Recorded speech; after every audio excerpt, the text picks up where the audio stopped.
आधी रात का सौदा। रात के घने अंधेरे में वीरान खेतों के बीच एक टूटी फूटी हवेली खड़ी थी।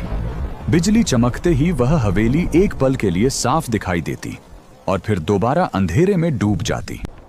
हवा में पुराने दरवाजों की चरमराहट गूंज रही थी। गांव वाले कहते थे कि उस हवेली में एक डायन रहती है और उसी जगह एक भूखा प्रेत भी भटकता है। दोनों एक दूसरे के दुश्मन हैं। आधी रात को राहुल अपने दोस्तों की शर्त जीतने के लिए हवेली के गेट पर पहुंचा।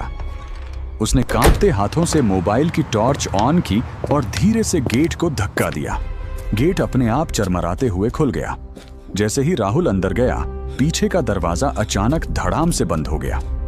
राहुल डरकर पीछे मुड़ा, लेकिन वहां कोई नहीं था। तभी ऊपर से धीमी डरावनी हंसी गूंजी। राहुल ने सिर उठाकर देखा, सीढ़ियों पर एक लंबी काली परछाई खड़ी थी। परछाई धीरे धीरे साफ होने लगी। बिखरे बाल, सफेद चेहरा और उल्टे पैर। वह डायन थी। वह मुस्कुराते हुए बोली, आखिर शिकार आ ही गया। राहुल डरकर पीछे हटने लगा। तभी उसके पीछे ठंडी हवा चली और किसी की फुसफुसाहट उसके कान तक पहुंची।